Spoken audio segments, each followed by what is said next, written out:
All right, we're live. Good evening.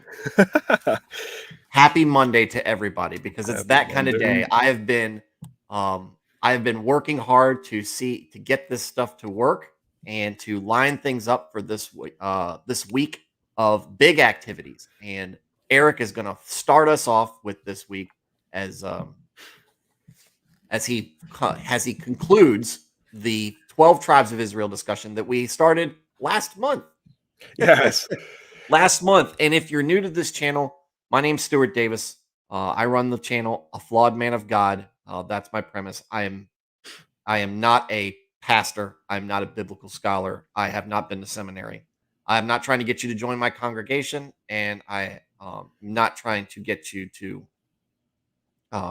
donate to any special cause. What I am here to do is to introduce you to the word if you're seeking it as best I can, give you insights and reflections, just my inner thoughts and opinions and takes as I go through the word and as I bring folks like Eric on and we discuss various topics.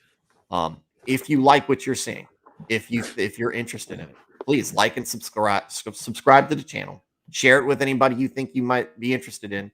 You can find us on YouTube, Facebook, Twitter, and even now Rumble at A Flawed Man of God. And I get the same name across the board. It's A Flawed Man of God, no spaces. Follow me there. You'll get the spicy side of what I have to say on Twitter, and otherwise you'll just get the broadcasts here with me. And then sometimes on Facebook you'll get a nice meme or two throughout the week. But just enjoy anything you have to say. This is an interactive production, so you in the chat, if you're watching this live, if you stumble across this live, please give me your thoughts. Tell me what you're thinking. We will read what you have to say and respond to it. If not, just leave a comment and tell us how we're doing. With no further ado, Eric, do you recall where we last left off with our discussion of the 12 Yes, tribes? I do. So last time around when we were talking about 12 tribes, we were talking about more of their beginnings. We touched a little bit on some of the landmines that they step on later on during the I'd say the time of kings in the Old Testament, but where we were last time around, it was getting into the names, the various order that the brothers came in, which wife of Israel that they actually were born from, whether it was one of the two concubines who were then taken to wife, or if one was from Leah, Leah or Sarah. So we have, Rebecca, yes, yeah, and Leah. And where we ended up was with their camping arrangements, which ends up forming a cross shape for anybody who can see that. That's how it would be laid out according to the size of their armies being counting only men who could fight. And so the numbers originally, when we see the census taken by Moses, we don't get the figures for the numbers of women and children and unable-bodied men. We just get the numbers that are counted for the soldiers. So when you're reading through Exodus and Leviticus, and then again in Deuteronomy, and you're reading through those numbers, take that into account, and you've got to kind of factor in mentally, okay, we're figuring probably this many guys, we're probably older, we have probably this many women and children as well. So even all that taken into account, it makes the form of the cross, with the Holy of Holies being at the very center of it, and the tent of meeting surrounding that. Yeah. I say this as we go through the Bible, because and if you're following the read through of the Bible that I'm doing, we just finished Leviticus. I'll be starting Numbers this week, but it's amazing how many hints, foreshadowings, and little snippets of information you can pull out that predict or foretell, whatever you want to call it, the coming of Christ. Oh yeah, cross is kind of a big symbol. Yeah, and like everything down to numbers, because God is real big into specificity within numbers. It's amazing how many times, if you look at the number 30, is a repeating number all throughout the scripture. Of course, the number 7 is the number 6. You have what's 14. called the 14. You have what's called the heptadic structure, which has to do with 7. Yeah. It's really 70 fun. times 7 times. Yeah, it's really fun to get into that and kind of chase down some of those rabbit holes and see, what's the symbolism behind that. What did that mean for the people in that time? What does it mean for them later on during the sealing of the 144,000? And that's actually where we're going to be picking up tonight. Um, and this is going to be, we'll be jumping back and forth between Joshua, the time of Kings, and then which is retold again in Chronicles, and then we'll be going as far as Revelation. So we're pretty much going to be going from the beginning to the end, and then hopping back and forth here. But for those who aren't real familiar, the sealing of the 144,000 is an event that we see that takes place, and it's during the end times. And this is, you can find it inside Revelation chapter 7. The verses would be verses 9 through 17. And these are people that are, they're, the sealing happens in verses 1 through 8. And then after that, you have the saints that are essentially saved out of the tribulation, which is really wild. But we have our sealing, and that takes place by grabbing 12,000 individuals from each one of the tribes of Israel. So you have Judah listed, Reuben, Gad, Asher, Naphtali, Manasseh, Simeon, Levi, Issachar, Zebulun, Joseph, and Benjamin. There are two who aren't listed. You have Dan and Ephraim listed. Not listed. And part of the reason for that is largely because those were the two tribes through which idolatry entered the land. We have Dan, where they wanted their own Levite priest to lead them, and through a really, really dumb charade that takes place back, I believe it's in Judges 19. Yeah, I want to say it's pretty Yeah, early in there. I want to say Judges 18. They end up taking this guy's his Levite that he had hired to be his own household priest. He had carven gods. He had one of wood, one of metal. Well, the Danites show up to the area, and they offer this guy an offer he can't refuse. So they go and they steal this guy's household gods. They've got their Levite. They march on to Sidonia, possibly a Nephilim or Rephaim settlement, and that's where they end up really, really shifting their focus from being on worship of God to now worshiping these carved images, which really, really sucks for them. But that's where we see the first big hit of idolatry coming in. And then Ephraim, for those who aren't super familiar, Ephraim and Manasseh, those are the two sons of Joseph. So those are the two sons that Israel ends up adopting in as his own children. So you can lose two, and you've always got 12. Right. Or you can at least lose one, and you'll always have 13. You can lose two, always have 12. It's weird how the numbers work. But going off of that original, what I was hopping into there for Revelation 7, 1 through 8, we have the sealing of the 144,000. And now these are people from the tribes of Israel that they're being protected during the tribulation. They're still on earth, and they're being kept out of essentially that real hard-hitting torment that takes place during then. Dan and Ephraim, they're not protected during that tribulation, but we do know that Dan still inherits land during the new millennium, so it's not as though he's wiped out of the annals of history inside the Bible completely. Mm-hmm. He is just not spared this punishment that takes place. Really, it's really funny when you look into, again, with the numbers. It'll come up again and again throughout this talk tonight.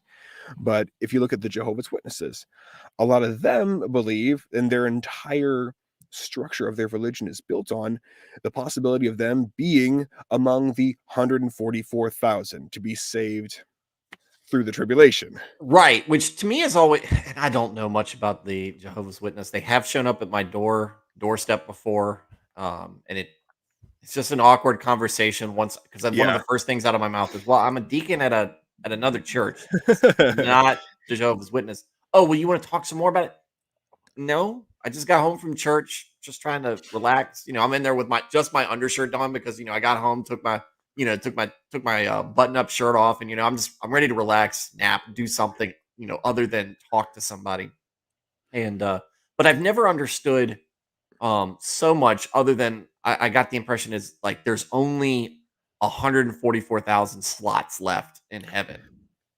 Or and I could be getting this wrong, but like Jehovah's Witness, unfortunately, if you're viewing and you're one of the JWs, I'm not really interested in having any of your spokesmen on because I just don't think that you're close enough to the word for Christianity purposes. Yeah, a real good question to ask them when they talk about, "Oh, well, wouldn't you want to be counted as one of the 144,000?" Like, okay, well, what tribe are you from? Do you know what tribe you're from? Oh, you're not from a tribe. Okay, so wh- what makes you think that you're going to be saved through this tribulation, essentially held in this protective bubble, as it were, over the 12,000 from these specific tribes of Israel. Again, Oh, you could lose 2, but because of the adoption, we still have 12. Like, even with the 2 that were excluded who do inherit land inside the new millennium, what makes you think that you're going to be counted among them? because I identify as a Benjamite. I yeah, Yeah. do you hang out in vineyards and carry Fight me, ladies off? bigot. Yeah, I guess they'll have to add a new bathroom at Targets now. Yeah. Men, women, other Benjamites. Saved tribes people. If you're one of, I mean, if hey, look, if you, I The mean, it's 144,000 just that would be uh, that's such a discouraging premise to me because I'm like, because I can easily count on one hand people who are way more righteous than me, like just immediately without even trying to put much thought into it. yeah. Okay, and that's just me in my lifetime, my lifetime, in the small area that I live in, but the small sphere of knowledge that I have of people. We're gonna get to 144,000 real daggone quick. Yeah, And so I'm like, there's no chance for me. yeah, and there's unfortunately, throughout the entire Jehovah's Witness belief structure, there is a lot of liberties that they take in with the word, and it's very exclusatory with the Bible. So, like, there's whole chunks that they just completely ignore. They pull a lot from the book of Isaiah, but then when you and for the book of Joel, but then when you point in Scripture into the New Testament where those finally correlate, Mhm. it is just ignored. Like, oh no, well that's theologically unsound, and I'm like, wait a minute. Ooh, If Paul tells us this entire book is made for perfecting the man of God, then I would have to believe that everything in here is good for my building up and my construction and reforging me in that fire again and again as many times as I need to. early modernizers. I can't anytime somebody starts to talk about books in the Bible as being problematic, especially just like the Protestant ones, Yeah. not even I mean, even if you start I mean, just those, right? Because if we just started the premise that at least those books are all solid, right? And then Yeah. you go, well, this is really problematic, like that conversation I had about Ruth in the Bible that we were talking about last week, or yeah, this past week. Yep. And people go, This well, cherry it's picking. Ezra and Nehemiah are problematic books. Stop. Nope. We're Nope. not we can't move forward if we can't accept things that are things that we have our own gripes with, because it's our own gripes, not God's gripes. Yep. Exactly. Um, and to that end, we're going to see a lot of griping taking place here. Uh, I've It's touched the on this Israelites. before. Yeah. Oh, stiff necked people. I've touched on it before, but it bears bringing up again because it would be fun to get into discussing the actual battles and times of war that take place throughout the Old Absolutely. Testament. You only see actual war really taking place with actual people groups during the Old Testament. You'll again see times of war illustrated during Revelation, but that's wars that have not yet come. Right. Um, through all these instances, there's around it's like 94, 95-ish instances of war. You have an overwhelming majority of them. They're fighting either Rephaim tribes or remnant Nephilim tribes, or they're having a civil war. And the civil wars are going to start taking place a whole lot more frequently as we have the descendants of David and descendants of Solomon start then taking the throne. And we start having more and more and more kings who end up sliding into Ahab. there. Yeah, you have essentially the things are great with David. They start to go downhill with Solomon because through him, you have idolatry comes back into the land. And it could have been because he had, his 700 wives and his 300 concubines. And it does say that he did take up their gods and make them his own, but he started paying homage to them and worshiping them. So before I jump into Samuel, we have at the tail end of the book of Deuteronomy, we have Joshua now coming into power, not power, but into leadership, as it were. Moses is like, hey, here's my replacement. And he's been with Moses since their Exodus. So we had, Genesis, Exodus, Leviticus, Numbers, Deuteronomy. He was there for the entire retelling of the law and all that. And of all the guys who go into the promised land to spy it out, only him and Caleb came back with a good report. So they were the only two that were over the age of 21 that when they were doomed to walk into the wilderness for that nominal 40 years, they're the only two who actually get to go in to the promised land and inherit. So you have Joshua, he has a 7-year war campaign. And this is when they're just getting into the promised land, and it kicks everything off huge with the Battle of Jericho. They end up going into just war after war after war after war. They really, really spread out super quickly. After that, you have the divisions of the land that take place. And so they cast their lots, divide up the land, and that takes place in Joshua 14. Now, Dan, they end up relocating to the northernmost region. And this would be following Samson's death, because they couldn't handle the Philistines, unfortunately. They didn't put their faith in God, number one. And so they were like, hey, sorry, guys, we're leaving it to you. But I think it also could have been an issue of them having to face a punishment if they did go up against the Philistines. It's possible that God would have let them be just totally run roughshod over because of their idolatry. But they end up relocating to that northernmost region. Now, we know that the Levites, they didn't inherit any land. They just inherited cities within those tribal provinces. So they were more or less like, hey, we're going to be running the church, as it were, inside these regions here. So figure, I don't know how many cities were per province, but we have 48 cities. So say you just take that down to 12 tribes, you at least would have 4 main cities within a region if it was split evenly. Where Yeah, I you would mean, have, you think about maybe like a state, right? Like one yeah, of the United States. You don't just have like, Houston in Texas. Well, you got Houston and Dallas and San Antonio and yeah, all those, and yeah, Fort Worth. Well, Dallas. yeah. So I'm guessing that it had to be geographically at least places within these provinces where people could. It was within a an easy enough distance for them to make it to temple, make their sacrifices, and be able to have the Levitical priests carry out whatever that they needed to, whether it be for guilt offerings or for sin offerings. But anyway, so the kingdom ends up getting divided. And this is even before their Assyrian captivity. We have large numbers from the northern tribes. They had identified themselves with the house of David. And references for that, you have 1 Kings 12, and then again it's reiterated in 2 Chronicles 11. Now, many of them, unfortunately, they end up rejecting the validity of authority of the northern kingdom, and there's a uniting within the southern kingdom ends up being a really common alliance, and the southern kingdom ends up it's almost like they kind of flip. Southern kingdom, they more or less align themselves with the house of David, and their main thing is, okay, we see the northern kingdom, they're going from bad to worse. They're really, really getting heavy into the idolatry side of things. We're not only going to align ourselves with David and his posterity, but we're also going to continue to serve the Lord. So references for that, you can look up 2 Chronicles 19, chapter 30, 34, and 35. So as I said, you have Northern Kingdom. They really, really go hard through a lot of really, really bad kings. You have a lot of bad kings inside the Southern Kingdom as well, but they have, between the two now split nations, you have more redeeming kings that end up coming through the Southern Kingdom than you do Northern Kingdom. Yeah.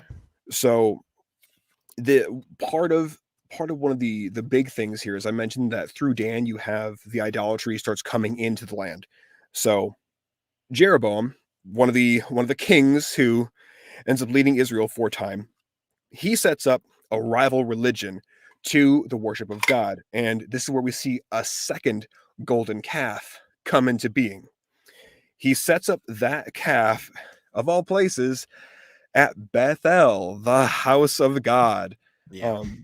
As I've said before, I do find it funny that in Reading you have Bethel United, or Bethel Worship, and they've named their church's namesake after a place that whenever you see pop up in Scripture, it is always with a bad association and bad connotation attached to it. Yeah. It seems like there's more than just cruel irony there. Could we be putting false idols on a place called Bethel? Well, that's pretty on the nose. Yeah, let me see the thinking emoji. But anyway, so yeah, they put the golden calf at Bethel. Dan, many northerners end up moving south, knowing that the only place acceptable to God was the temple on Mount Moriah. This is according to Deuteronomy 12 and Isaiah 18. So what was those favoring idolatry migrated north to where Jeroboam was. And that's the inference that we get from all this. You're still going to have it end up sweeping, though, through all of Israel as a whole, at least in some capacity throughout this. So kingdom's divided. Now, later, when Asa, who's another king, he ends up reigning, and he reigns in the south. You have another great company that comes from the north, and this is now we have the intermingling of populations. We have their bloodlines. They're no longer pure, as they're now starting to take up with the remnant tribes that were not completely executed and run out of town when Joshua was doing his campaign into the promised land, because he reaches pretty much his, I don't want to say his twilight years, but he's old enough to where he's like, all right, guys, I've done all I can. We're partitioning up the land. It's going to be left to you guys to finish the job at hand. We do know that Israel doesn't finish removing the Canaanites from the promised land. And for that, God says they will forever be a thorn in your side. The Philistines specifically are named as a thorn. So sucks for them, but we have the intermingling start to happen.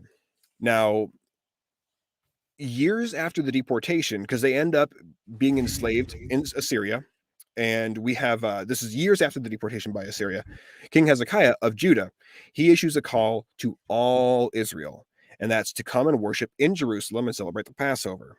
And that pops up in 2 Chronicles 30. So at least Hezekiah was trying to not only reunite the people, but reunite them at the actual temple that would have been built by Solomon. And like, hey, we have to get back to our actual 100% honest to goodness roots here. He does about as good of a job as you see them do. You know, post David and Solomon. He's one of the few shining stars that we see in that line of kings, because it's before that it's just did evil in the sight of the Lord, did evil in the sight of the Lord, did evil in the sight of the Lord, and then and let me tell you how. Oh, and yeah. where finally Hezekiah shows up, and it's just like, oh, good, somebody who's finally worthwhile. Yeah, and what's really wild too is there's a great battle that takes place where the angel of the Lord steps in for Hezekiah and slays 185,000 Syrians overnight, to where they all wake up and everybody's dead. And that comes after getting a really, really grim pronouncement for just what the king of Assyria was going to do to the Israelites, because they were already building their siege implements. They were going to siege that city and kill everyone inside there.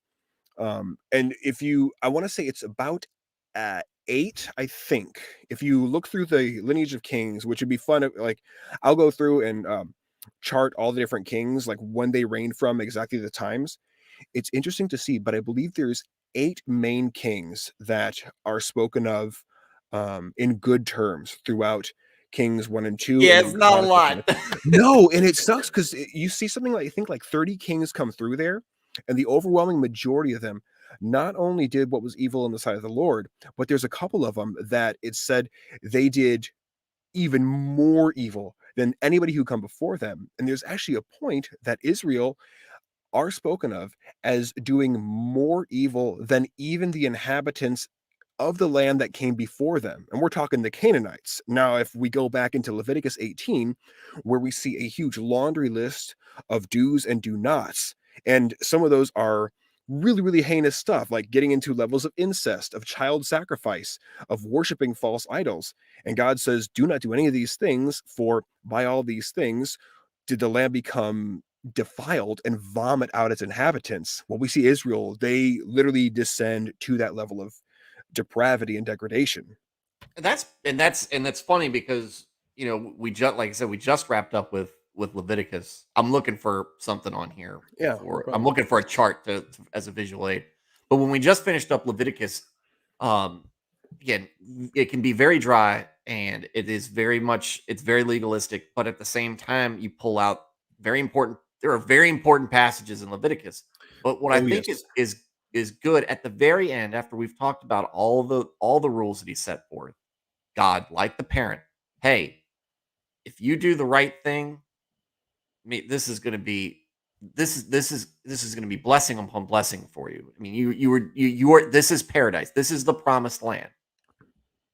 Then right after that, if you don't do what I ask, Yep. then it's not going to. And he basically foretells what precisely happens. Yeah. You're going to be chased away from your enemy. You're going to be you're going to be enslaved and oppressed by king after king, or whatever, and you're just going to be you're going to look like fools. And Hmm. Yeah, even to the degree where it's like your women will miscarry. Like it was bad, the pronouncement for them. And you brought up a great point there, where God flat out said to him, he's like, hey, look, I promise not to break my covenant with you that I've set up with your forefathers if you adhere to my word.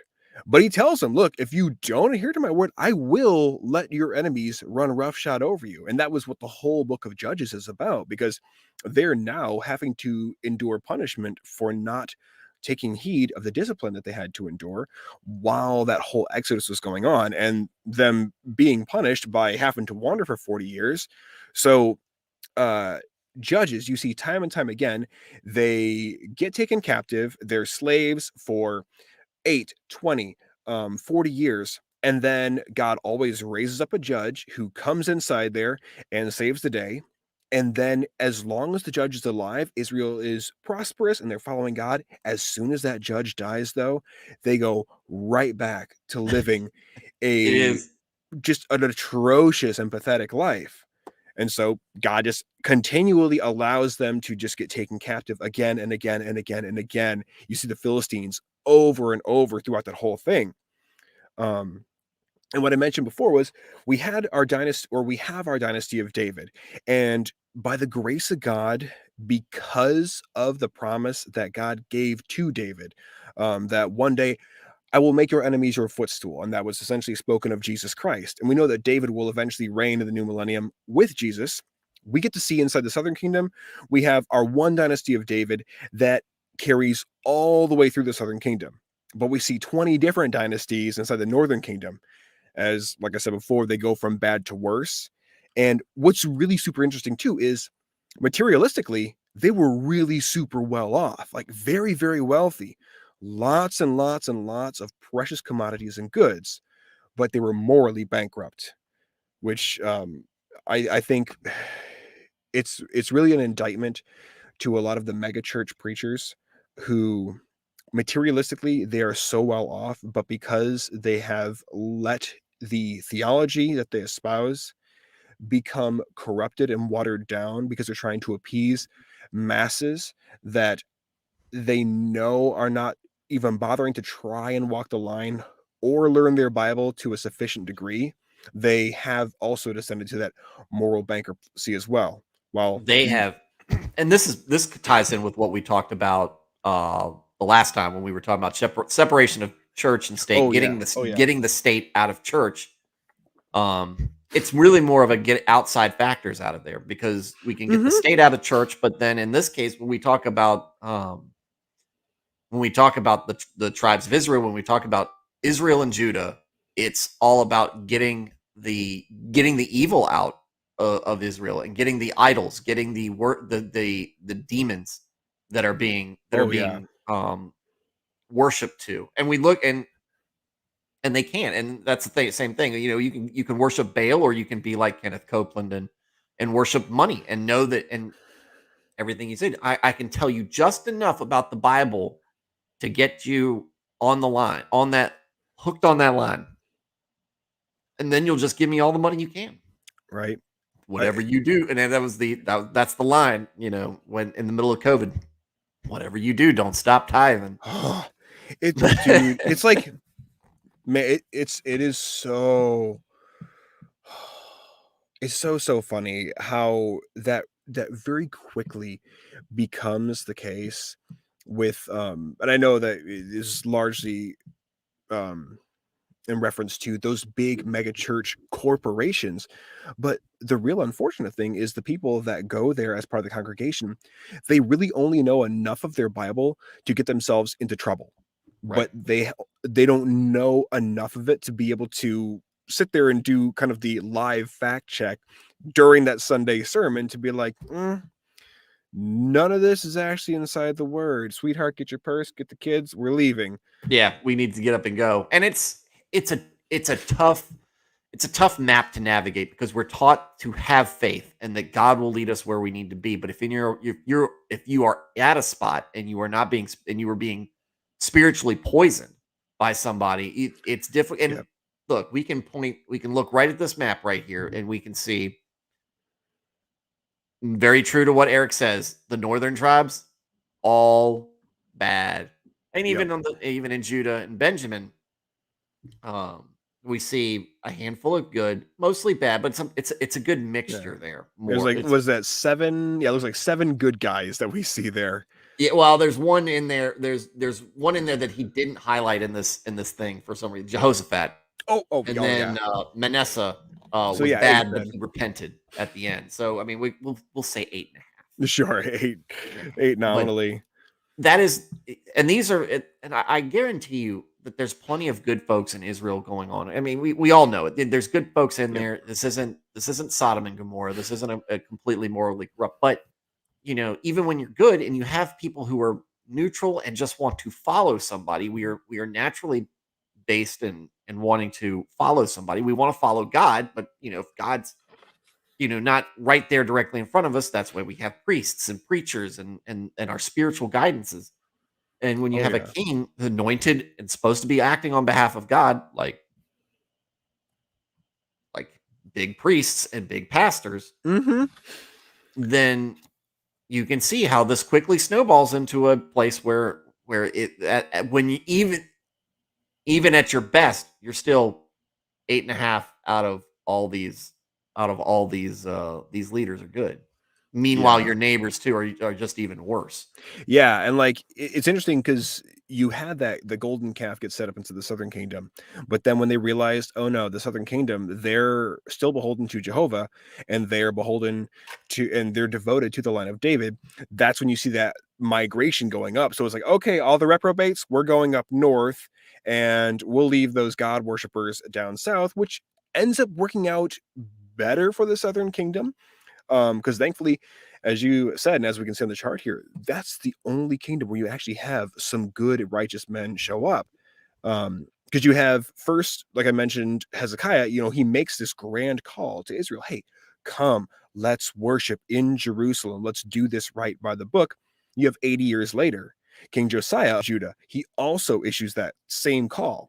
And it's a call and an offering for the temple ends up getting received from Manasseh and Ephraim and all the remnant of Israel, according to 2 Chronicles 34.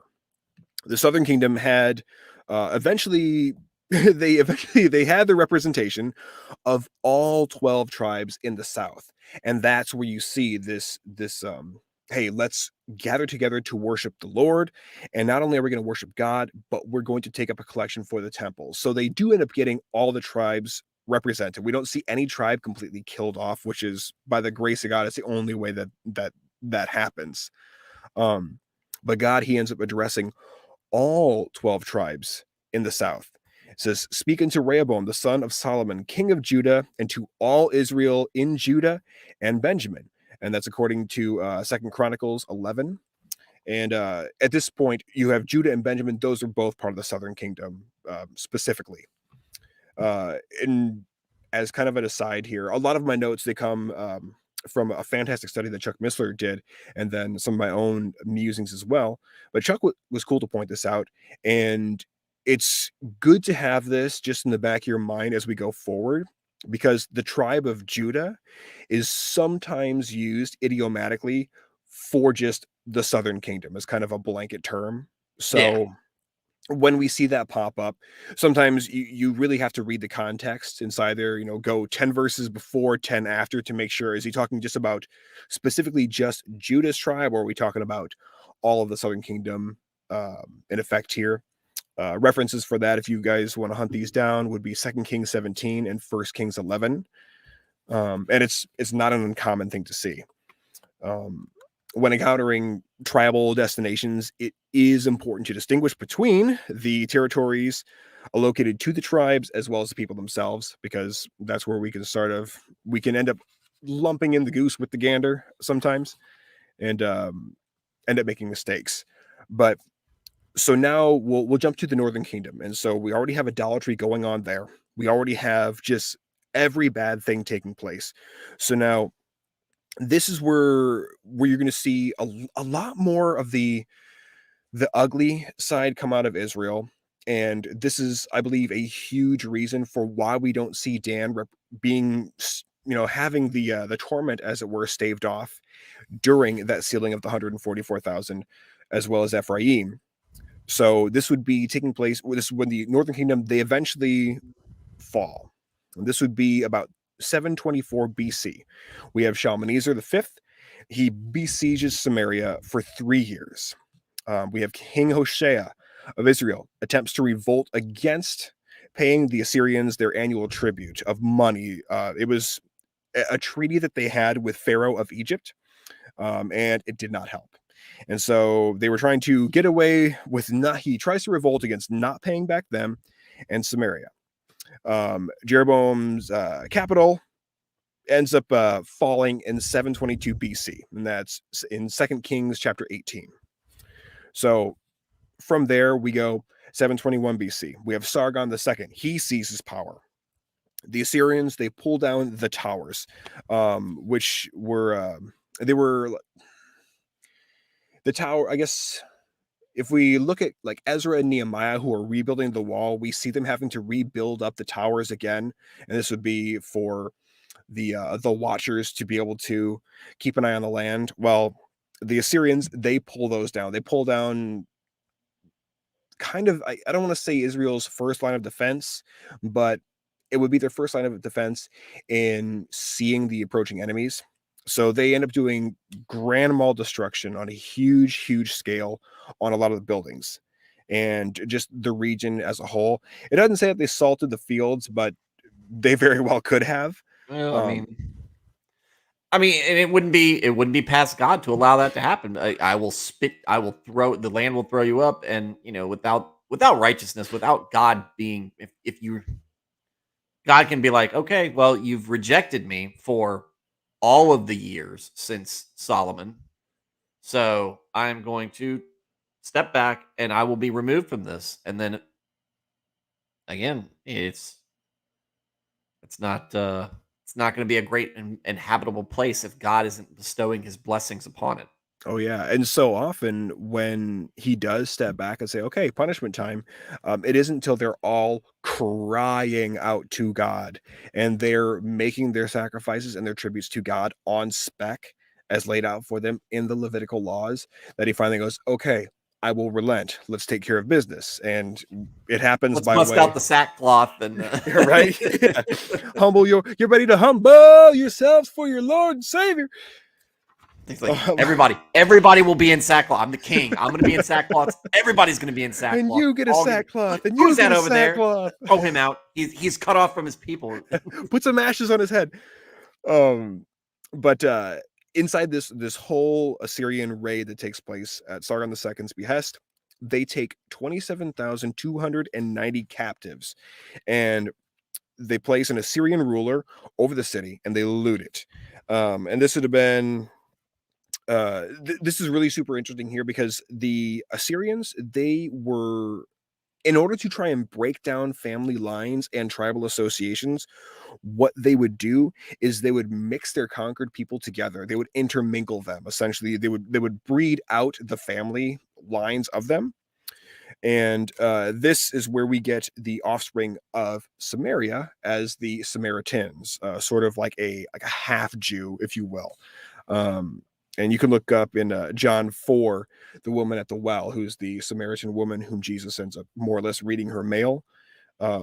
The Samaritans, they were Jewish, but they were looked at as kind of like a mudblood. If we could throw some Harry Potter vernacular inside Yeah. there. But I mean, you could. I mean, it's this is a time where, I mean, we talk about racism in today's context. It was just part of doing, just part of everyday life, who you were and who you weren't Oh back yeah. then. And if you are part Jew, or part Jewish, not to offend, not to be called a racist out here, but Yeah. if you were part Jewish, but you weren't, again, you're half. You're not full. And when Yep. you're talking about a city, or city states, I guess we could call within Israel, little city states, um, within Israel, and they're all, obsessed with not God. They're not. They don't look kindly upon anybody who is not all the way them. We are the blessed ones. We are God's chosen tribe. You're just half of God's chosen tribe, which means you're probably not chosen. So we see a lot of that looking down, which is, a great highlight of, one of Jesus's many highlights was, the parable of the Good Samaritan. Mm, You don't yep. have to be Jewish to do the right thing, and to do what is right in God's eyes. Yep. And that's why I love so much inside Acts, where you have Peter and he sees that white sheet coming down, and you finally have it rings true in Peter's heart. Oh, okay, I get it. What God has deemed clean, I should not say is unclean. And we have that whole thing is um, sort of done away with. But you're absolutely right. There was this very unkind feeling towards Samaritans, or those half Jews, as they were referred to. And what really sucks at this point, this is again 721 BC. This is during Sargon II, when he seizes power. After this, the Northern Kingdom, as a political entity, no longer exists after this point. Yeah, Um, and I was doing, if you saw me fiddling with my phone while y'all were watching yeah, the stream, I was doing the calculation. It's 136 years difference. That's and it, and and notice something about this chart too. You see, a wide range of times that these rulers have ruled, but what you notice about all the good ones, even the bad one that repented, Manasseh, they all get a fair amount of time, out on the throne. yep. 41 years, 40 years, 29 years, 52 years, 15 years is the shortest time span there. 29, 55, 31. But what did we see before? And look, while Judah was doing better, they still were only getting it not even half right. And what do we see at the end? 22 and a half years of bad leaders, Yep. leading right up to when the destruction of Jerusalem happens at the hands of the Oh, Babylonians. oh yeah. And like if you get into looking, because there's of course some other accounts that lend a bit more to Sargon, like what he actually said, his own, I don't know if it's his own writings or someone who was penning along with him, but like when he's gloating over what he did in Israel, he says, in strife and conflict, I besieged and conquered the city. I felled 3,000 of their fighting men with the sword. I captured many troops alive. I cut off some of their arms and hands. I cut off their noses, ears, and extremities. I gouged out the eyes of many troops. I made one pile of the living and one of heads. I hung their heads on trees around the city. Like, these guys were not messing around. And for God to allow Israel, at least a faction of Israel to be set upon so fiercely, it makes you really wonder what else were they given over to that we don't get real super detailed accounts of inside the Bible. Because for that to happen, they had to really, really, really have stepped in it. Right. And I'd like to me it's like the old phrase, you know, the best story I was taught, and I can't remember where it came from, but we have a measure for heat. We don't have a measure for cold.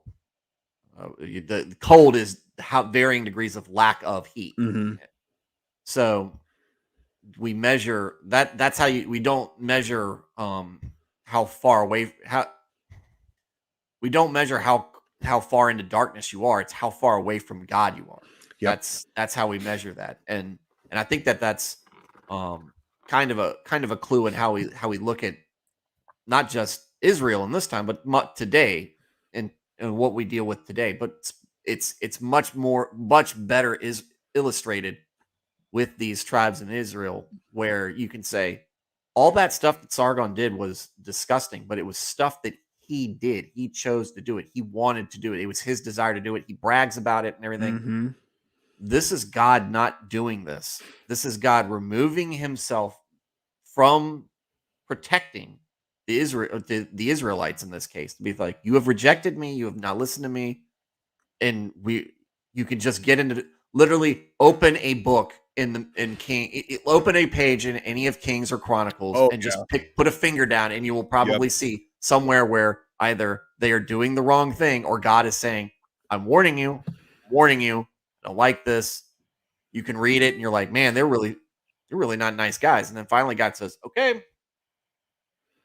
Oh, And yeah, whether and it's a battle or the Assyrians coming in or the Babylonians coming in, it's God saying, I have removed myself from you, from my blessings from you, and now let's see how you do on your own. oh, yeah, and, like, it's really, really, it's really, really it's interesting to go through all those individual ones, kinda how we are right here, right now, and look at them with more of that microscopic eye. Because oftentimes people, they kinda just read through Kings and Chronicles, and it's just like, "Oh, yeah, bad stuff," but you don't let it really sink in.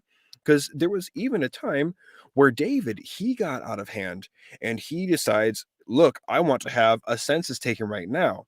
Now, it's understood from the text that the way that he went about it was for his own curiosity and his own means instead of actually doing according to how God lays out inside the Levitical laws. And there's no record actually of whether or not he counted the women and children, the non fighting members.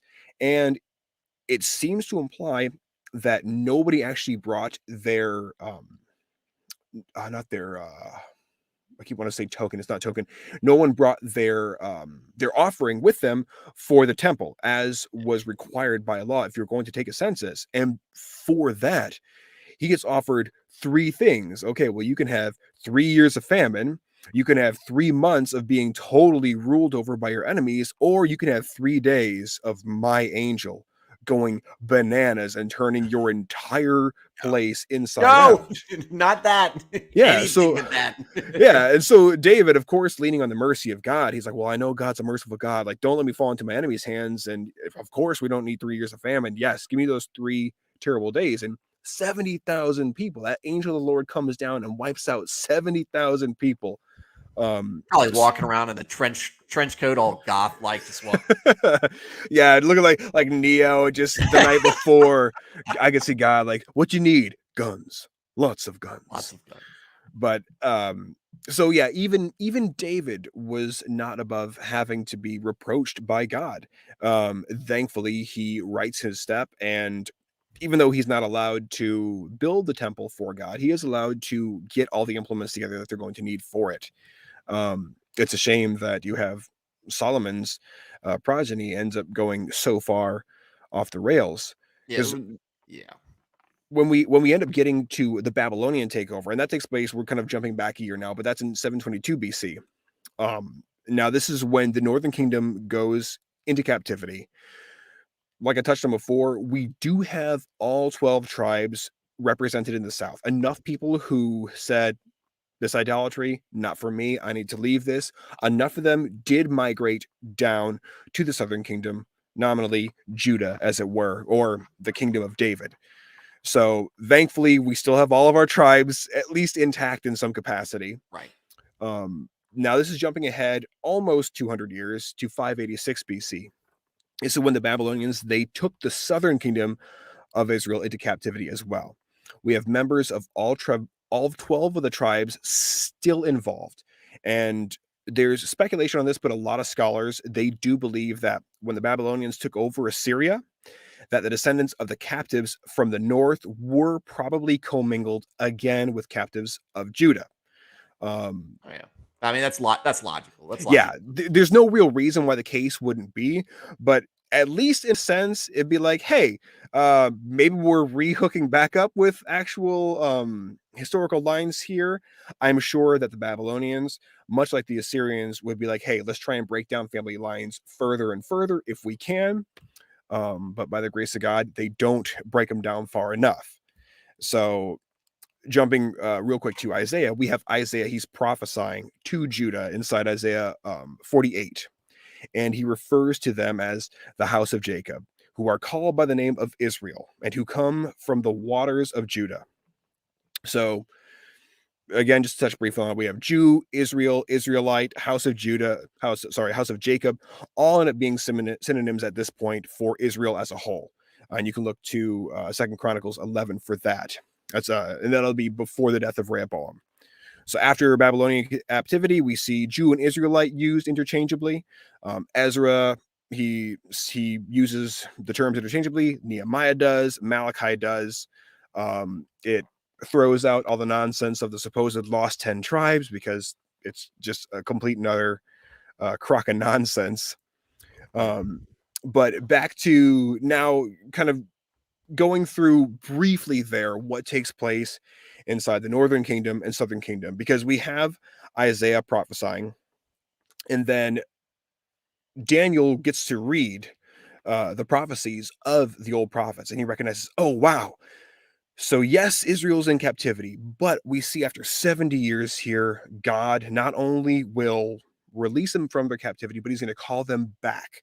And not only will he get to call them back, but under the rule of Darius, he gets to send back the actual temple implements with them that hadn't been melted down or repurposed for other things. So it's really cool to see how, on, I guess, the scholarly side of things, Daniel was so well read to recognize that too, and recognize the interchangeability of these names, these houses, and these tribes. But then also to have that confirmed for him by the angel, by Michael, who finally gets to him and says, hey, look, I've been trying for 21 days to get to you. I'm guessing Daniel's prayer during that time was probably helping Michael get there. And then he's like, I had to go deal with the prince of Persia. I got to go deal with the prince of Greece. Just know good things are coming, because Daniel lives long enough to see the exiles finally returning. But this will be jumping sort of back to the 144,000 being sealed. Question arises, why don't we see Dan? Now, in terms of the prophecies that were spoken over them, we have Jacob's, where he's like, Dan's a serpent. That's what I wanted to see. Yeah, like Dan, he's the serpent. And it's funny, the symbol for the tribe ends up becoming the eagle, because like nobody wants to have the serpent as their tribal standard. So what it ended up being was an eagle clutching a serpent in its claw. But that's where we get the idea when you're looking at how the tribes were aligned and what their collective tribal companies were. That's why we see the symbols of the ox, the man, the eagle, and the lion. Right. And just for quick reference for anybody who didn't catch the first one, when it comes to the camping formations of Israel, under the camp of Dan, you had Naphtali, Asher, and Dan. Under Reuben, you had Gad, Simeon, and Reuben. Under Ephraim, you had Benjamin, Manasseh, and Ephraim. And then Judah was Zebulun, Issachar, and Judah. So you have north was eagle, south was man, ox was west, lion was east. But so Dan relocates to Laish in the Golan Heights. Now, for the Golan Height region, it's where it's part of the reference that we get from when Jesus is on the cross and he's giving his spirit up to God, and he says, "Behold, I am beset on all sides by the bulls of Bashan." Well, that was referring to that entire area, and it's potentially that he was observing very powerful principalities, otherwise demons or fallen angels that were around him, because there's a lot of spiritual activity that takes place in that Oh area. yeah, you can only imagine what's going on at that point. Oh yeah, there's so much that takes place, and this is an interesting thought that I had the other day when we had Bible study on Wednesday, because we're going through the book of Acts, and inside there, when it talks about Paul coming into the ministry, when Peter really gets into the ministry as well, and they're able to bring in seven guys of good repute to kind of facilitate the clerical work there at the temple, while they are able to take on the teaching and the preaching and delivering. Again and again, you see it pop up that lots and lots of people get set free from foul spirits and or demons. And I think this is because that even Jesus, he heals a lot of people of demons, and that's a recurring thing inside the New Testament. You think about the idea of this is still in the Old Testament, so the new covenant has not been forged yet.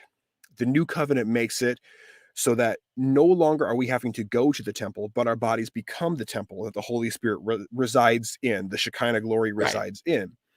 So, save for the select few people inside the Old Testament that we read of where either the Holy Spirit rushed upon them or came upon them or entered them, of the select few there, those select few notwithstanding, the rest of the people, they don't have the Holy Spirit dwelling within them. So the possibility for throughout the course of their life dabbling in arcane, dabbling in witchcraft, dabbling in mediumship Or just could being exposed to it in any way. yeah, could Being the very target of it. oh yeah, could very, very easily form a demonic attachment for a person and or a demonic possession. So like when we read the Golan Heights in association with Laish here, we have to assume that there was a lot. We, I don't think say we have to assume, but we can pretty much make a well-educated guess that there was a lot of demonic goings on within the tribe of Dan, and it's Right. probably by no mistake that we see the idolatry coming through them so heavily because they turned away from God. Because you think about it, after the new covenant gets forged, and now suddenly the Holy Spirit is going to be residing in people. Well, you got to clean out what's inside there first. Like, let's get rid of the junk that's in there. So, um, it shouldn't come as a shock when we go up a little, further into this. We're going to see some more craziness take place. Um, but we have actually the prophetess Deborah, and this is going back to Judges 4 and then 5. She actually talks about when they're when Israel is having to deal with more people enslaving them. Dan, who is supposed to come and help out, they didn't even get off their ships to lend a helping hand. It was like they rolled in and were like, "Oh hey, nope, sorry, Yeah, leaving." that meme where the guy's putting the car in reverse. Nope. Yep, or that one where Get Godzilla's the like, Danites. yeah, or Godzilla, he's got the middle fingers going, "Nope, nope, nope," as he just heads down to the water. Oh, Yeah, I'm gonna have to meme that later. do it. But yeah, so Dan, they beat feet, they get out of there.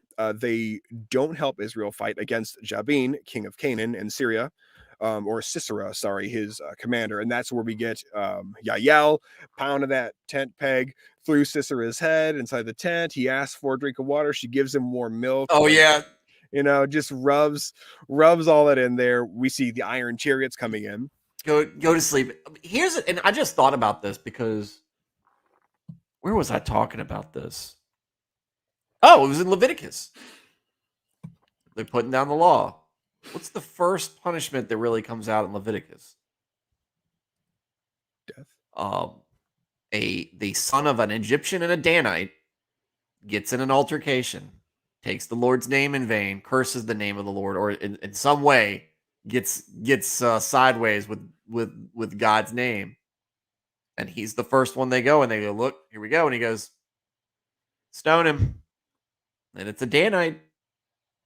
Wow, I didn't even realize that.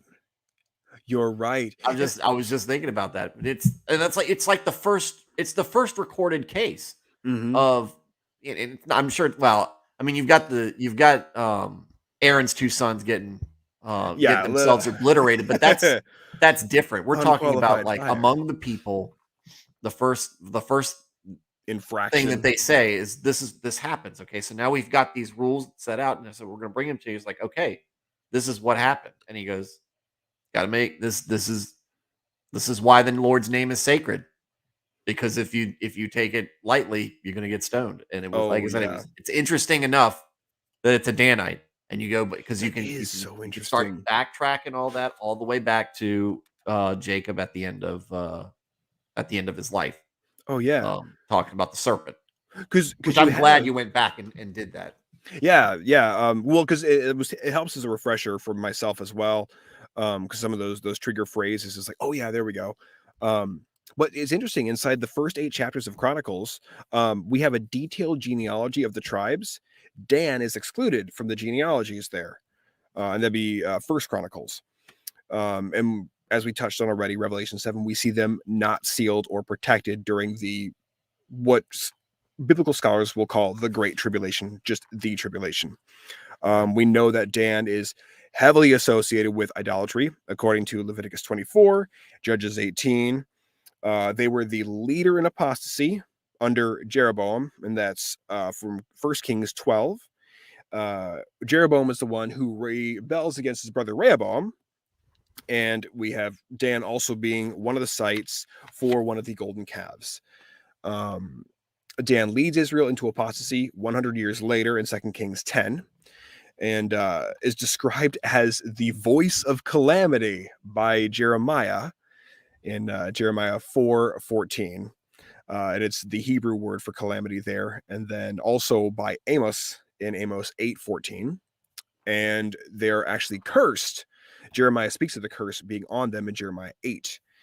Um, Deuteronomy 29, however, this is why we see Dan really, really get kind of taken off the ledger, as it were, when it comes to the sealing.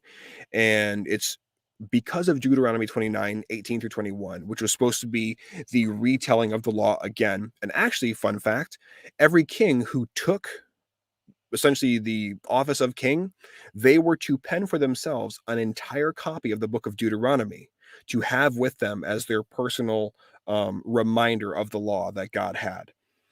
So we see inside this passage that idolaters' names are to be blotted out completely. According to Deuteronomy 29:18 through 21, man, woman, family, or tribe, it applied to all of them. It says, the Lord would not be willing to forgive. God's anger and jealousy will smoke against idolaters. The curse is written in this is where we get it. The curse is written in this book will settle upon him, and the Lord will blot out his name under heaven. So, Hey, he's very open about this. I'm a jealous God. yep, You shall have no gods before me. yep. Period. And then And that's part of the understanding of where are these other gods, Molechs and the Baals and everything, the whoever they're worshiping out in the fields, during the wilderness when they're farming and everything. Oh, we got these different fertility and harvest, Ishtar, yep. gods, and that these are all good too. No, none of them brought you out of Israel. None of Mm-mm. them made a covenant with your ancestors. None of them did any of these things. They're not good. Yep. And thankfully, just to reiterate, we do see that Dan is to judge Israel as one of the tribes of Israel, and that's according to Genesis 49:16. We see that he inherits land in the new millennium according to Ezekiel 48. Obviously not protected during the Great Tribulation, which sucks for Dan. Now, shifting gears more towards Manasseh and Ephraim, we have from Joseph. We have the tribe of Joseph essentially equals Manasseh and Ephraim, but it's interesting inside Scripture when you hear these blessings that are leveled not just at Joseph, but then spoken over Ephraim and Manasseh separately. Like Moses does this, and then we have Israel did this as well. So Ephraim is the one that gets associated with idolatry. And from touching again on Revelation 7, verses 11 through 12, we have the great multitude of all nations that are clothed with white, and they all have palms, and they're crying with a loud voice in worship of God. Blessings, glory, wisdom, thanksgiving, honor, power, might be unto God forever. And this is before the throne of God, and this is where they're serving. So they who come or who came out of the Great Tribulation by the ministry of that 144,000, essentially the ones who are ministering there before the throne of God, those are the ones who end up getting saved through the tribulation. So like that's part of why it's really really important that these tribes are sealed, because they're going to be the ones who are going to be essentially the last push of evangelists that are going to be on the earth, and they're going to be Jewish evangelists. So it makes me wonder if you're going to see people from tribes here that are, by the time they're sealed, if they're going to be some of them who believe in Jesus, and also some who at the start don't believe in Jesus, but end up getting a real hard crash course in all things related to the Son of God, and now have to go out and evangelize the world, or at least what's left of it. Yeah, I'd be interested in that's one of the one of the outlying um groups within Christianity is you have the Messianic Jews. I would love to get more information about what goes on there, because if we're talking about folks that are ethnically or bloodline genealogically whatever tied, and they do believe in Christ as the Messiah, I don't know where their doctrine may split, where we might say, okay, that's why we don't consider you Christians, or oh, you're just Christians with another name. And that's one of the things I'd love to research a little bit more and talk and get to know somebody and get them on here and have them really Yeah, present like what the whole spiel is with the Messianic Jews. yeah, same. Because there's so much there that you can go into, especially when you get into Mishnah, when you get into the Maccabees, when you start looking into some of the apocryphal books, Hmm. um, and uncanonized for a reason, but there is still a lot of great information inside them, specifically for cultural issues and the way they handle certain things versus how we see it handled throughout the Old Testament or even into the New Testament. Um, it's going to be really interesting too, because we see Dan and we see Ephraim, they're left out, they're not sealed, so they're not protected. I guess what seems to me is going to be really really awesome here is during this tribulation, I don't know if these 144,000, when God refers to them being sealed, if it means that they're essentially going to be bulletproof, or if they're going to be going out with like armies of angels watching over them. But at least it stands to reason here that they're more than likely not going to be suffering the kind of physical harm that Dan and Ephraim probably will have to endure. Right. And like, sucks for Dan for sure, sucks for Ephraim for sure, but this here shows you the cost of idolatry. And as you more or less said before, he's very, very open. He says, I am a jealous God. To me is due all the glory and praise. Um, and he promises, look, I will blot your name out under heaven.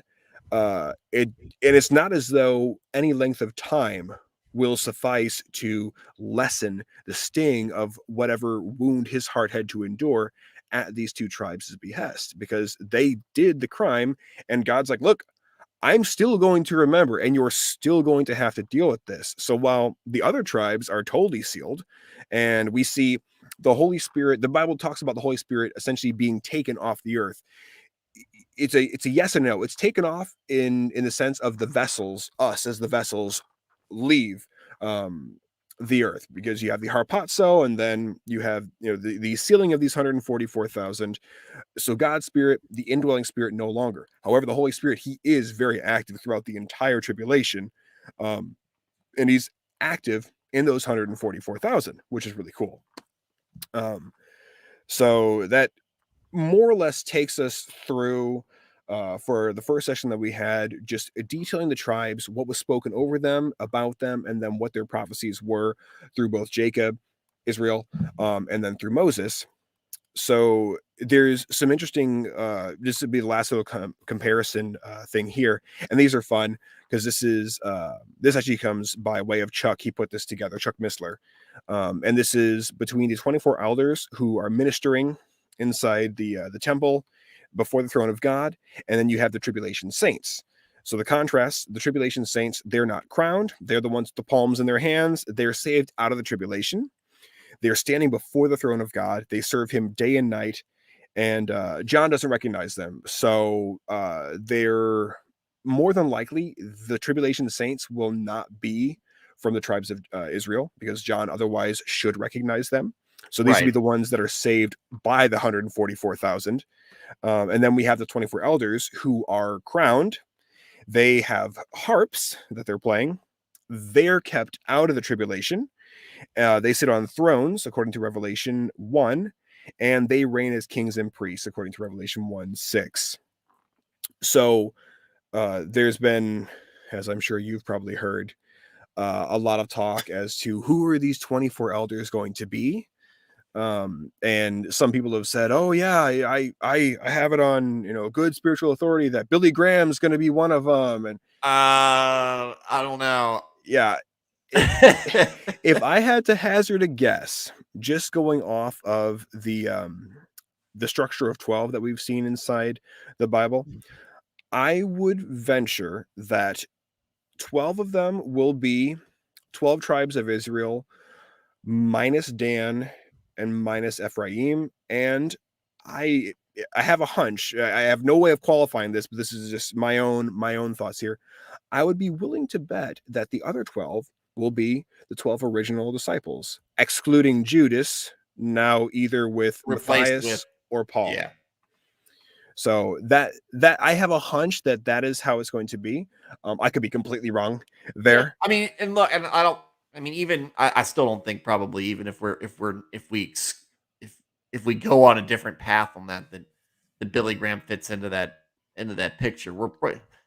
I wouldn't be surprised if it might be people that we never heard of, but because they didn't have a big of a wide ranging impact, but they had such a deep impact where they were so pious that we just don't know. Yeah. I mean, imagine if Moses had folks like Daniel in his group, if he had folks, if he had Joseph, and I mean, if you take the heroes of the Bible, if he had Elijah and all these other folks with him, kind of while he did that Exodus, how much easier his job would have been. Oh my gosh, right? I mean, you'd have had actual self-starting go-getters there. And hey, maybe you can make the argument, some of those folks might be worthy, because you got to think who God's probably like, Moses, I'm not putting you through anything else. What you did was enough. But I mean, you think that there were people in there who were righteous, but did not get to see the glory of Christ or live in his aftermath like we have, who might, maybe, I don't know. I mean, that to me is the great thing about Revelation, is just trying to feel like you're trying to figure these different branches out. But one of the questions I had, and I was getting ready to look it up, I don't know, maybe if you know it off the top of your head, but what tribe did Judas belong to? Oh goodness, that is a good question. I do not know off the top of my head on that one. Hang on, let's see what good old DuckDuckGo says. Watch him be Dan. Oh, now I have to know. Well, while you're looking that up, I'll just touch on a few more little things here. Largely, as I said, that pretty much sums up our entire 12 tribes overview. Again, a lot of this information does come from a fantastic study that Chuck Missler does. And it's a really, really good study. I encourage anybody out there who just wants to have a better understanding of the Bible, even if it's just at a cursory glance, look into the Bible in 24 hours. You can find it on YouTube. You can also go on to Koinonia, their website, and you can purchase any of the studies through there. But there's more to the story, obviously, inside Revelation when we get there, because we do have the tribulation, and then we have at the tail end of all that, we have this war that takes place between Jesus and the 10 reigning kings of the earth. Lumped into there, we have the beast, we have Satan making war against Jesus, who's going to be coming in all his power to lay waste to the cities of men. I have to go back through and do another read through of Revelation, but if I'm not mistaken, Dan and Ephraim are not going to be spared having to watch the carnage unfold as these 10 kings make war with Jesus. Well, So looked like something in Terminator. And they did the glimpse of what it looks like. Judas is. They seem to be pointing mostly to Judea or Judah. Okay, But it said it could also be Benjamin or Manasseh. But the Judean tribes he came from one of them, like the other one. But they said Judas Iscariot, potentially identified by his hometown, is the only one of the apostles whose salvation is associated with that city. His surname Iscariot has been linked to a town situated south of Jerusalem in Judea called Quariot or Carioth. interesting. So, that's it. But it seems like they're all coming. I mean, look, again, that's the interesting thing, because Judah's kind of like Judah's where Jesus is, the line that Jesus comes from is the line that David comes from, and all the people in between. But I think it's funny that Judah, when you read about Judah and in Genesis, he seems like such a kind of a cad in giving into physical temptation and whatnot. Yep. And you just don't expect his line to be the strong, but pretty much the strongest of them. Him and Benjaminites. You would think it might be Manasseh, but Manasseh's right in that group. Apparently, it's Yep. that triumvirate of tribes. But I wonder. When we reach the end of Revelation, or when we reach Revelation, so John's finishing up his visions, and we're reached that point, and Christianity's going through its issue, its time of great persecution. Mm-hmm. What happens with the tribe? Are the tribes still relatively intact at that point? Or are they breaking up? Are they still intact today? That's a real great question, because a lot of people, and you see this, there was a lot of talk, and there still is in charismatic movement churches, about the 1040 window. I'm sure you've heard that referenced. No, actually. The 1040 window, according to census numbers, is this window longitudinal and latitudinally on the globe. And they say that of all the people in the world who have never heard of Jesus or don't know of him, that is where the largest concentration of people exist, inside the 1040 window. And their assumption is that they can hasten the day of the Lord through simply just telling every single person, making sure every single person on earth has heard of Jesus, Right. Which is untrue completely. Because what kicks off everything is Israel is going to have to, you will see, according to the word, we see Israel actually go and they revert back to making their animal sacrifices to God again. We're going to eventually, I don't know if we'll see it in our lifetime. I have a hunch that we won't. Things will get so bad that Israel is going to have to cry out collectively as a nation to Jesus, and they're essentially going to beg him to come and to save them. And you'll see them making the old sacrifices again. They'll be doing the oxen, they'll be doing the turtle doves, they'll be doing the goats, the sheep, all of that. But there is a gathering that you're going to see take place in Israel.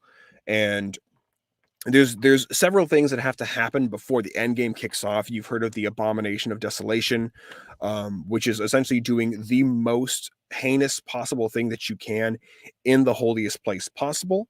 Took place once before in history, and it would be the slaughtering of a sow, of a pig, in the Holy of Holies upon the altar. That's essentially the most profane act that could be done within the temple. Well, the temple hasn't even been built yet. And so we know that Solomon's temple will be re-erected. Mhm. There's going to have to be a mass return migration of those Jewish tribes. You're more or less, I believe you will have representation of all the original 12 tribes, plus, the two additional ones. If Right. we're not counting Joseph as just There's going to be 12. somehow some presence Yeah. there of all of them. But they will have to recognize their fault, and they will cry out to Jesus Christ himself, and then that kicks everything off. So a long way of saying that I believe we are going to see every one of the tribes represented right up into the end there. That's fair enough.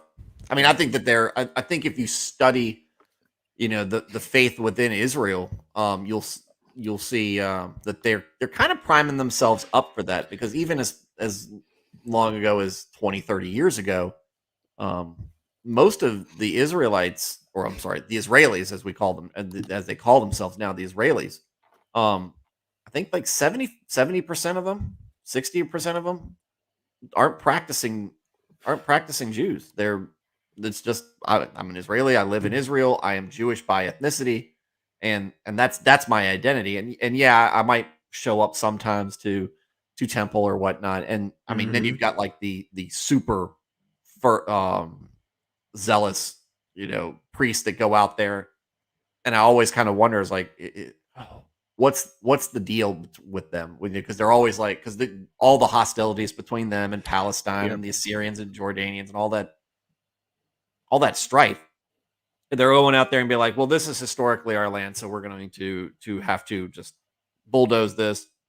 Right. And I don't know all the politics or all the scripture, the whatever that they're studying to come out with that, but they're the ultra conservative group when you hear the news talk about it. So it's the news talking, but Yeah. at the same time, it's they are kind of a minority out there. So if they're already a minority, and we see the whole world trending in a very secular direction, and kind of and it's bringing out the real. To me, it's kind of like, listening to you talk about the what Sargon does when he comes through. You get to see the evil, right? When God's Oh, not yeah. there to kind of have his hand on your shoulder and be like, hey, I got you.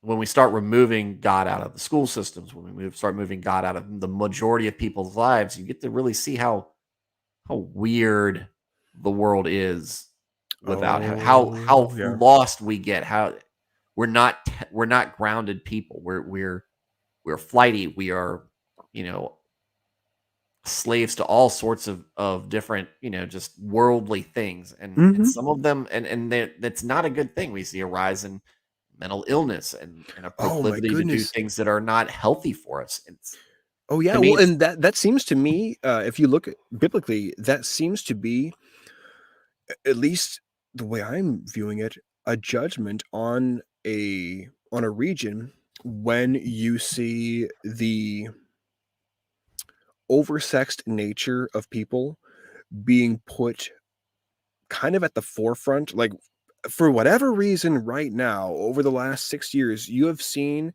such a push on social media that has made it so what defines a person is seemingly just their sexuality, which is yeah. why you have these slew of pronouns, and oh, I'm demi-romantic, or oh, I'm asexual, or oh, I'm bi, I'm trans, I'm whatever. I love Um, pans. oh my I'm in god. love with pans. But what really is interesting, if you look it up biblically, it really is an indictment on a nation when they have reached a level of depravity that God, he actually gives them over to the lusts of their flesh, and he gives them over to the depraved mindset because they rejected the truth, and he gives them over to love for those of the same sex. It happens in a couple different places inside the scripture. And even Paul warns against it too inside his epistles. Uh, I don't think it should come as a surprise that we see that being so rampantly thrown in people's faces here inside the U.S. Um, Greg and I, in one of our hot button co-op um, story, or not stories, but one of our catch up sessions, we were playing through the Master Chief Collection. We were talking about some of the school districts inside your home state of Virginia, Oh yeah. and how there has been a lot of really over the top and really aggressively sexual material that's been being pumped into our high school kids and even into our grade school level kids. And I do believe that that is part of a judgment on our nation. Because what started off as simply being, oh, we just want the right to enjoy what you married people have through our Yeah. civil unions. Okay, fine. They were given that. But then, because the sin nature is, you have the fire that is talked about inside Proverbs. The fire says it never enough. It's never enough. Well, that continues to burn. Yeah. And that mindset, because it's already tragically warped, it gets warped further. And you have Right. people that are taking up with animals, and suddenly, oh, I can be fluid, I can pretend to be this. Now I will labor under a delusion that I am now forcing everybody else to entertain. And the further people get away, and this is also part of why I do believe it is incumbent on people who are inside the Christian sphere, who are well read and who have a voice, why it is so incumbent for them to speak up. Because as Paul tells us, he says, look, within the church, yes, I am called to judge, but who am I to judge outside the church? For that, I'd have to go outside. Well, on our currency, it still says, in God we trust. Our pledge still says one nation under God, which means that we do have a huge obligation to speak out against the very real evil that we do see besetting our shores and Oh, besetting our states. certainly. Uh, and there's too many people not doing that. And one of the key areas that really needs to be taken back by those with strong Christian morals and by those with strong Christian character built on a morality given to them by God is within the political sphere. Because you have seemingly one side of the aisle that is pretending to care about all these small, trifling issues and blowing them up to gargantuan proportion, because they know several things. It's keeping everybody distracted, because while you have people overseas that are fighting just for survival, you have people here that are going to pieces and making TikTok videos where they're sobbing because somebody misgendered them or didn't use the proper pronouns. I'm like, we're so well off that we're inventing things to Yes. bitch about. We're inventing problems to have because we have gone from slavery to freedom, freedom to productivity, productivity to abundance, abundance to excess. And unchecked, We're slaves to that excess. oh, we are. And unchecked, when you have that, again, that indictment that gets leveled upon not just a person but on top of a people group, and it does come in the form of that um sexual manipulation and then degradation that takes place. We saw it happen inside the 60s and 70s. We had kind of a dying off. We had a great awakening, and then I remember into the 90s, like, well, you had in the 70s the Jesus movement. That's where you get the songs, Spirit in the Sky and Jesus Oh, is Just All Right with Me.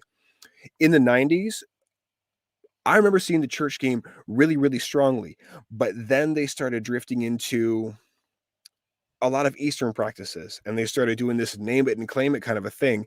And the farther they've gotten away from actually teaching the written word from the pulpit, the more I've seen more and more and more of this over sexualized manipulation start to creep into the church as well. yeah. Um, And in and my it's my look, Satan can play the long game. He's got he's got his hands in many different fires. Yep. and or many different pots, or however that stupid saying goes. But Fingers in a lot of he pies. knows. Yeah, I mean, yes, fingers in many pies.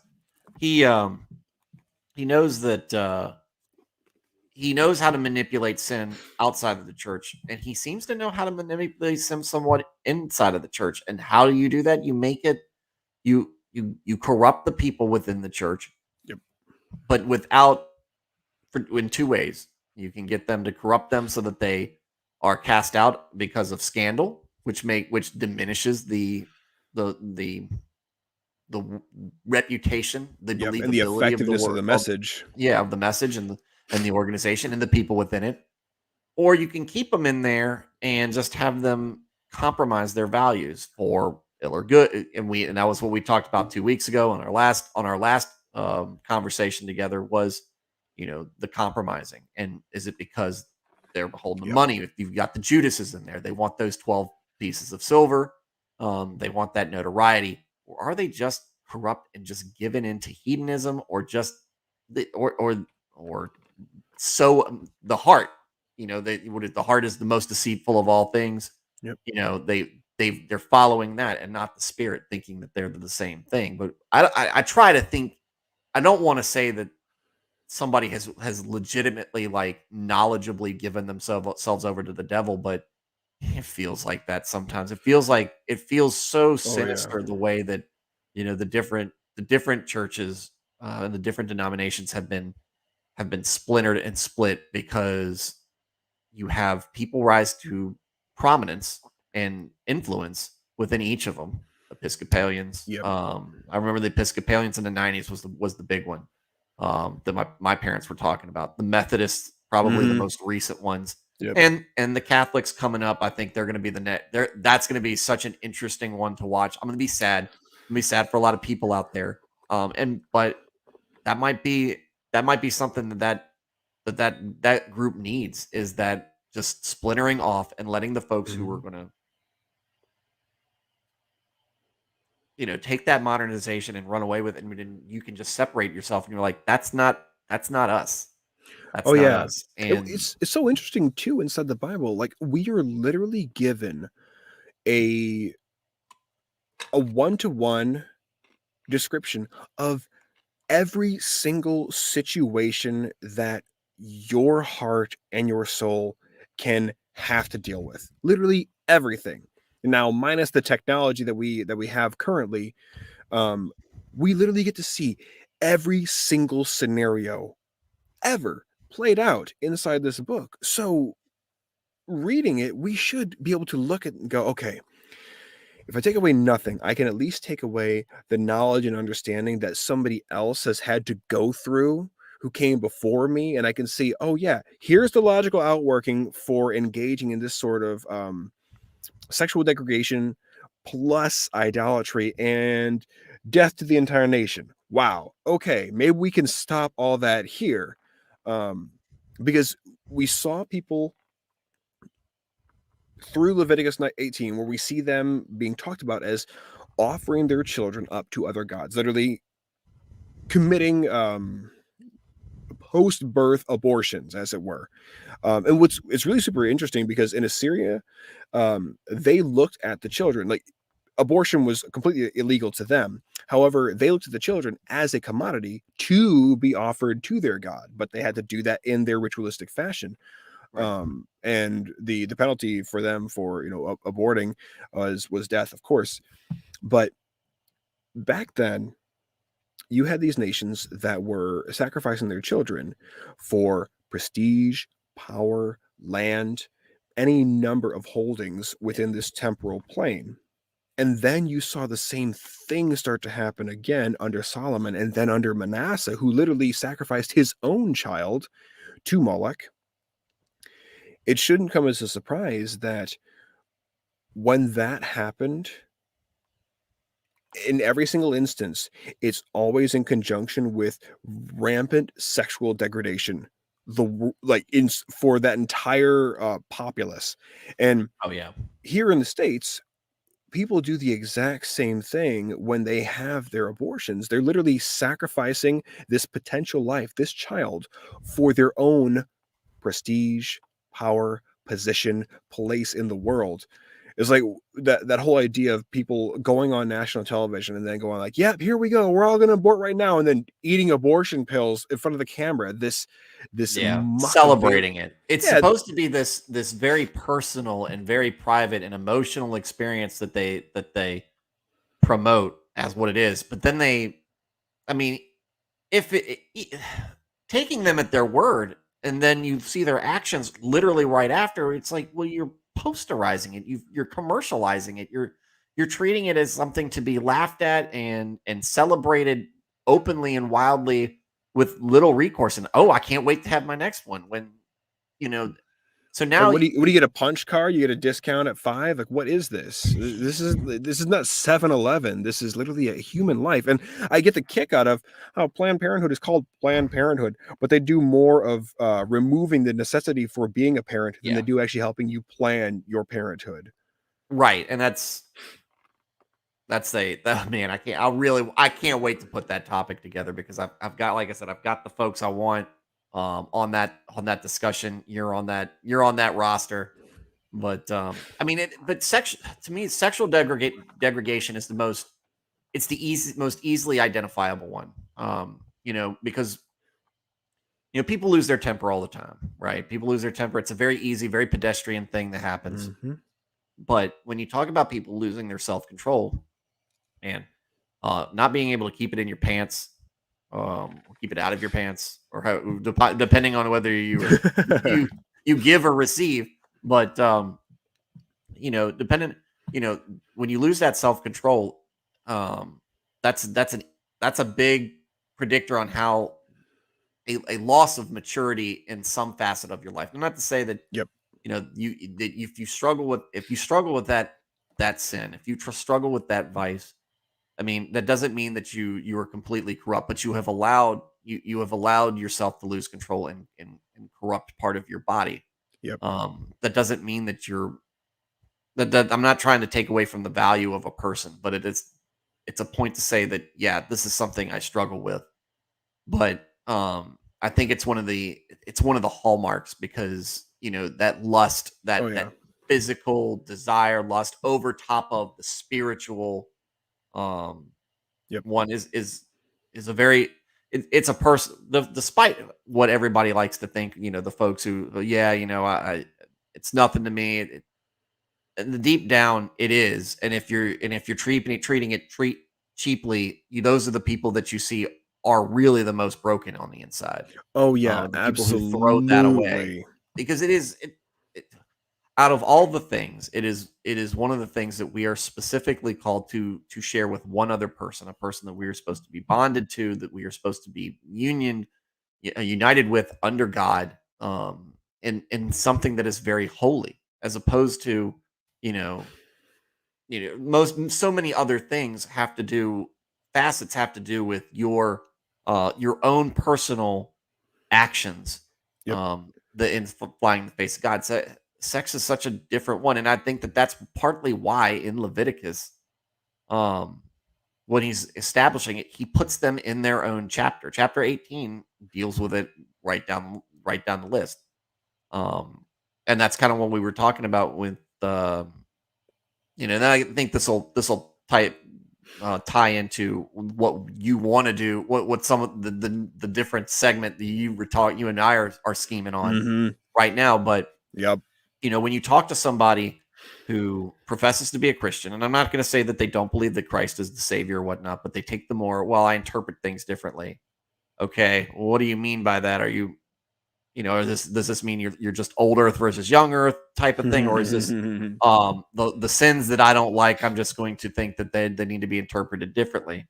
Um, the big one is homosexuality, and it's just like, well, they sandwich that right in between bestiality and incest, so there really doesn't seem to be a lot of wiggle room there. Are we going to just say that those are okay now? Now I'm going to backtrack a little bit because you brought it up. Sure. This is a story that I remember, back in back about like 2008 to 2010 time period. It was right. I was just getting out of the military, and I Okay. was I was on the forums. That forums were big back then, and I was I on remember. the Military Times forum, and the big one because President Obama had come into office, and one of the big things that they were addressing was "Don't ask, don't tell," and there was a fair faction of it. There was like, well, there's no reason to keep it anymore. They're just let's get past it. Let's just let them serve Yeah. openly. And I was really just kind of on the fence about it. I'd come to the determination to be like, well, the government can't tell me how to have my faith in God. So, Yeah. but my concern is when you legitimize homosexual unions, are we on a path to where we're going to start requiring churches to recognize them? Because that's where I think, again, keep the state out of your religion, Right. keep And out of the your state out of your cakes. church. But one of the things that popped up, and I didn't, I mean, it seemed that back then, and even 4 years ago, it probably would have seemed weird. Now, it wouldn't have been 4 years ago, but when the discussion started happening, is it's like we should start letting homosexuals serve openly, when gays and lesbians serve openly in the military. The most rational argument was, well, how do we deal with the logistics about that? Because we are segregated by gender, to keep from fraternization from happening. And so that was the logical debate, and that was kind of where I landed on. It's like, I don't think that they can fix the logistics behind it. That's really my hang up. I've served with people that I knew were gay, and I didn't really have a problem with them. It's, to me, it's, look, it's a sin. So I mean, there's a lot of alcoholics and adulterers in the military as well. So there's a lot of degeneracy that goes on Yeah. in it. But the loud noises that we all thought were the kooks were the ones who were like, okay, well, we're going to let bestiality in next, or are we just going to let people marry chairs and inanimate objects? And you're always like, or are we going to let transvestites in now? And we're all like, no, none of that's going to happen. Like, that's so far off the mark. And it's like, to be transgendered, to transition, I mean, you have to be on all these medications. I had to lie to get into the military because I was ADHD. I took Ritalin in elementary and middle school. There's no way they're going to let them in. Literally, don't ask, don't tell. 6 months later, the transsexual community started saying, we need to be let in. And then the march was on it. And at that point, I was Once like, you pull that thread, that whole sweater comes with it. Now they have just the gayest commercials ever for Army. they And are like, very not warrior, specifically not no. warrior like. And even the Marines are going away from that too. I mean, they don't, I mean, you still see the Oh. weapons in there and everything, but it used to be like, hey, back in the 80s, sexual Tyrannosaurus, Jesse Ventura and Terminator and Top Gun, Mhm. like the movies were like the big selling point. That was the best recruiting video because you got to play with the big toys and you got to go out and battle and everything. And that was what got people. That was good. What attracted the guys to want to sign up. I mean, how many people did Top Gun get enlisted into Oh my all the gosh. Or services, not just the stripes Navy, but even. all the service? Yeah. Oh man. And so you see that happen, but and people like to think, what you said about the fire. It's never enough. It's never enough. If that sounds too fire and brimstone, the truth. How about I use a calmer, kinder, gentler term? Is, if you give a mouse a cookie, he's going to want a glass of milk, and that's the same. It's the same concept. It's just presented to you a little bit nicer. But It God is is. telling you exactly what he's giving you the truth, especially in the Old Testament. He gives it to you unfiltered, without the all the niceties of Oh grace that yeah. we get through Christ. But he's telling you straight up, this is the problem with it. And this is the problem behind sin. This is why it sounds so strict when I'm setting you into this place, because you guys are going to be there and you're going to be stewards of this land, and you are going to be expected to take care of it and look after each other. Yep. And Well, but and that's the thing. It's there's never enough. It's never enough. As soon as you start compromising, I'll let you yeah. do this. Okay, when's the next one? When's the next domino going to fall? And there's such a reason why Paul hammers it home in First Corinthians 6, because he points out that those sexual sins, that is the one thing that takes place within the body. That is the one sin that takes place within the body. And he flat out says, the one who commits a sexual sin sins against his own body. From 1 Corinthians 1, chapter 6, 18 and on, it says, flee from sexual immorality. Every other sin a man can commit outside his body, but he who sins sexually sins against his own body. Do you not know that your body is a temple of the Holy Spirit who is in you, whom you have received from God? You are not your own. You were bought at a price. Therefore, glorify God with your body. Because as you were just saying, to give leeway on that, whether it be just in your own personal life, your own physicality, or even within an organization, it has done nothing but corrupt completely everything it's gotten a hold of. And like, I don't hate people who are gay. I don't hate trans people. I Right. don't hate bisexuals. I hate the sin, absolutely, as I hate the sin inside my own life. When I'm looking at this person, I'm judging the sin within them just like I would judge the sin within me. But I still love the person. Um, and I'm not one of these live and let live kind of things, because too many people take that approach within the church, and then they let their pastors, they let their fellow churchgoers get away with literal murder, Right. because they're too pussified to actually stand on their principles that are laid out into the Bible, and instead they rest on all their laurels. And because of that, you see families fall apart. Like it should be an utter travesty, and it is, but it should hit people a little bit harder that we're seeing divorce rates going up in church almost to a comparable degree as they are inside the second. Like, that should terrify people. And it happens even more so within mega churches, Oh because yeah. they're not there feeding people's souls. They're providing an experience that is devoid of any soul whatsoever. Yeah, and I think that when you get the numbers that high, you start to lose the community of the church. But Mhm.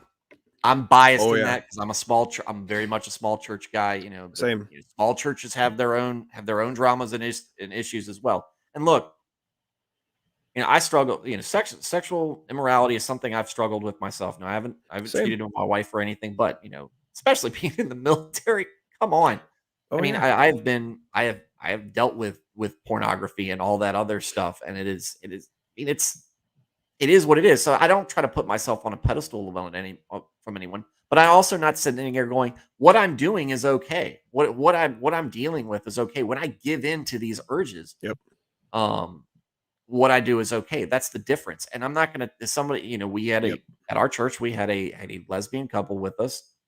We let them they were on the women's softball team, and I encouraged them, talk to them, and it's great. I didn't have a close relationship with them, but they were great. And I was happy to have them there, because what happens when maybe at some point the right sermon or the right person interaction with a person turns them and they understand, it's like, okay, I'm ready to address this. That's Yep. fine. But when they wanted, this was actually a move from our music minister. When he came on, he was approached by one of them and said, "I want to be on the praise team." And he goes, "I can't let you do it, because we can't put you up there when you were Yep. open and okay with your sin. It's a difference between Yep. um something you're struggling with. I have this battle, I have these urges within me, and I'm fighting them, and that's why I'm here, because the church is a place for broken people trying to heal. It's the difference between that and you know uh rainbows next to my name, and you just have to accept me the way I am. We're not going to Mhm. put that. You're We will put you in the pews all day, and and we want you to hear that Mhm. message, but I'm not going to put you up in front of the church in a position Yep. that we consider an honor, and an opportunity to be part of the Lord, but at the same time representing sin, kind of flying in the face of that. And that would be the same as if somebody on that praise team, if there was uh, a case of adultery going on with that, or Oh something like yeah. that going on. Oh It yeah. is something, that praise team are the people that a lot of folks look to, because they get so in the music. We look at the corruption within Bethel and Hillsong, and those issues that you've touched on before. Um, it's a part where people look to them because they're musicians. They're on the stage, right? It's Yep. not quite the pastor, but they're close to it. There's a responsibility there, and that's the difference. If you know somebody, it's everybody's so quick to take of. take a position of, I think it's a sin, so I must hate that person, or I must Yeah. look down on that person. And Or the they're like, I don't difficulty want to is, get legalistic. Oh my gosh. have a disagreement with somebody, Mm-hmm. and or think of a time in your life where you've had a disagreement with somebody that's separate of that, but you love that person. It's a family member, Yep. or Oh or yeah. somebody, or a very close friend, and you've got something that you know that they're doing that's destructive to them, but you love them. You love them so much, and it breaks your heart when you see them giving in, or Yep. compromising to something that is destructive to them spiritually. And that's what it's like when you know somebody and care about somebody deeply. um you still want to have that relationship with them. You Oh just yeah. and you still hope the best for them, and you don't think less of them as a person for who they are. But at the same time, your heart is breaking, because you're like, Mm-hmm. you're giving into this, and you're better than this. And I want Yep. heaven is the biggest party, and of course I want to see somebody I care about there with me. I don't want to see them be more in love with their sin and their lust, or their desires, or their addictions. I don't want to see them married to that, and let that cast them away from God, just because they said, I'm not going to accept the word, because I'd rather have my sin justified. And it's, Mm-hmm. un I guess, fortunately or unfortunately for the gay community, that's just they're the biggest punching bag for that. But they're also the ones Mm-hmm.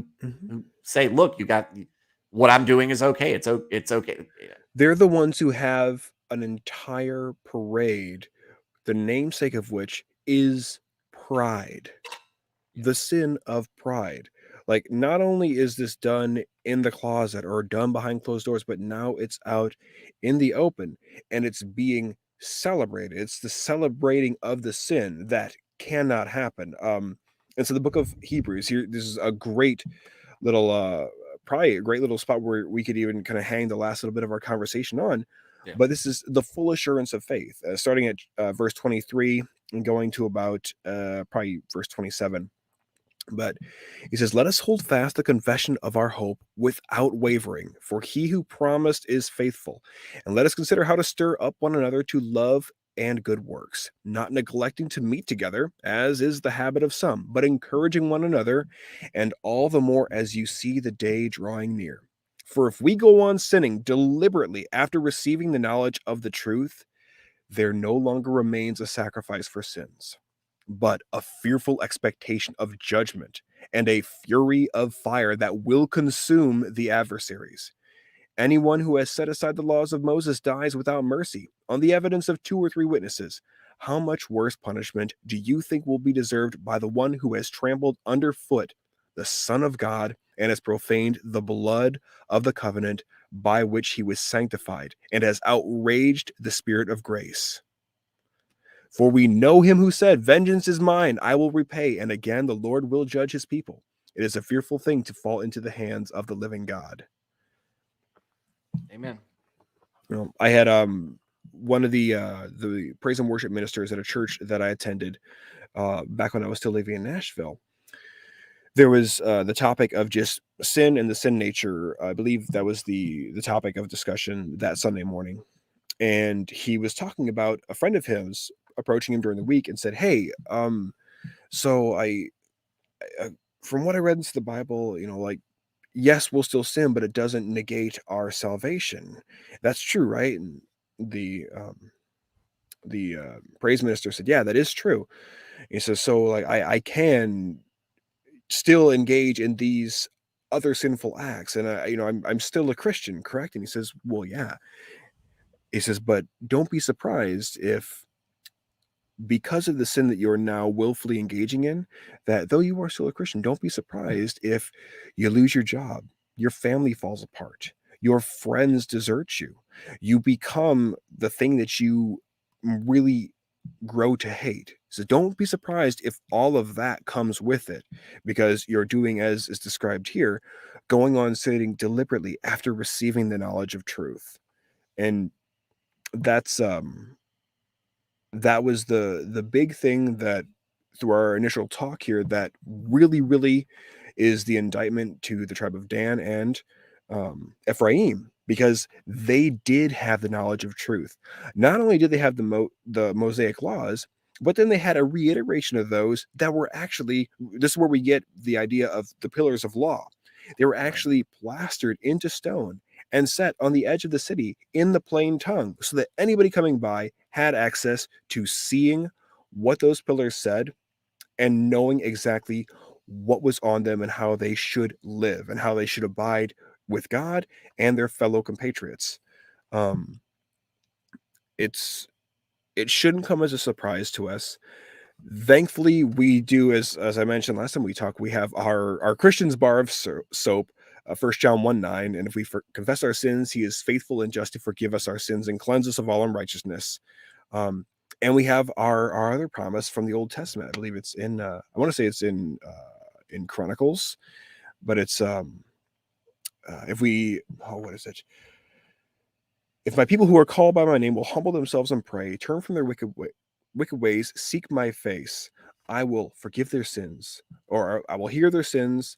I will hear in heaven. I will forgive their sins and heal their land. So we do 4 things. God does 3 things for us, and I totally like said that inside out. But it's, we humble ourselves, we pray, we turn from our wickedness, and we seek His face. He will hear our prayers from heaven.